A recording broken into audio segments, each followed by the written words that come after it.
The busy girl's life at work is like a secret base. She always feels like someone is watching her.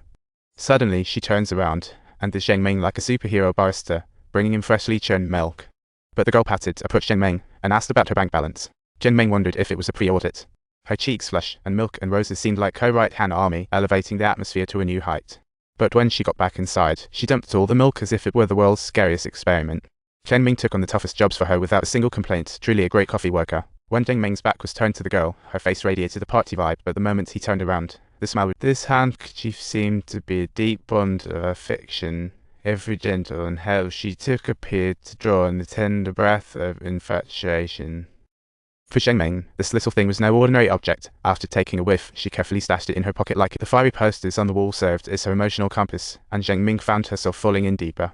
Celebrating Zheng Ming's birthday, the kid cried like a mini tornado, prompting the sister-in-law to give her a family fun challenge immediately. But her gaze drifted elsewhere, as if her thoughts followed suit, with another breath slowly descending. Just one more sip, and it's over. Her brother urged marriage, but Zheng Ming firmly declined. Her mom disagreed too. Is anyone home? Nope. Mom, how could that be? There are tons of girls. I saw her spend a whole month's salary on a night out. Then she drove over to see a movie with the girl. Each time the main couple shared a heartwarming moment, Zheng Ming's mood would also soar, love pouring out like a flood. Each girl's smile she took as a love signal, prompting Zheng Ming to confess at the date's end. I still have something to say, can I say it? Ah! Zheng Ming hopes for a plot twist. Before finishing, the girl interrupted, calling him uncle. Her eyes showed subtle disgust. We are dating today, so there's no leisure time. Don't follow me, I'm just bored. Back then, you helped me clean up and bought me a bottle of milk. Basically, I'm just thanking you, don't misunderstand. Oh, and don't give me your account again. I just wanted you to relax, uncle. I'm not that girl. After exiting, she seemed to shut Zheng Ming's heart door. Late at night, she secretly pulled out her savings, naively thinking she wasn't giving the girl enough.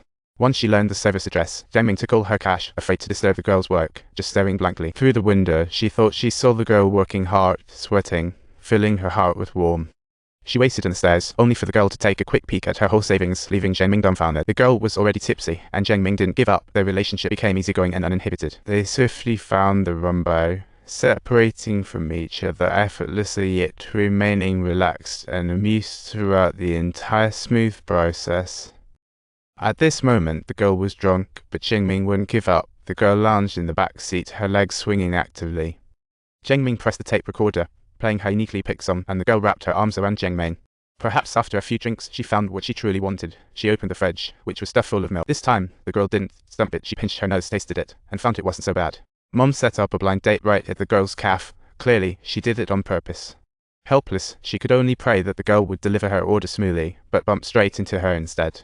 The matchmaker was quite pleased with Zheng Ming, even though Zheng Ming didn't look too happy and listed a series of demands. Clearly, she had been hungry for quite a while. Zheng Ming felt like she was sitting on pins and needles.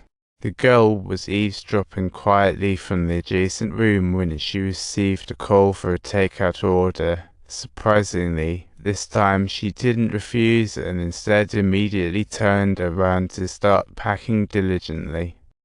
Through the window, Zheng Ming watched the girl get into a car, her heart filled with anticipation. But the girl suddenly turned. Zheng Ming dared not signal. She delivered coffee to the door on arrival. The girl served the coffee according to the routine, yet the man didn't cooperate. Upon noticing the girl wasn't having it, he bluntly offered her double the price. After refusing twice, the man curiously asked about her underwear color, angering the girl into packing. Although she managed to dodge the flying ashtray, she ultimately couldn't evade the punch that came after it. During this girl's time in the hospital, Zheng Ming stayed by her side, until she gently opened her eyes and finally saw the one she had been longing for in her heart. She couldn't help but secretly smile.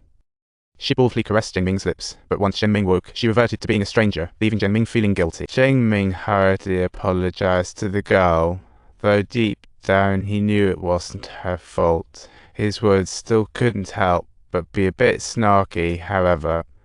When she heard Zheng Ming complimenting her beauty, she couldn't contain her laughter anymore. Then she meticulously tidied her hair, wearing a firm and serious expression on her face to convey her determination, yet the girl failed to respond in any way at all. Zheng Ming thought she was rejected again, then the scene shifted to them happily sharing a drink together.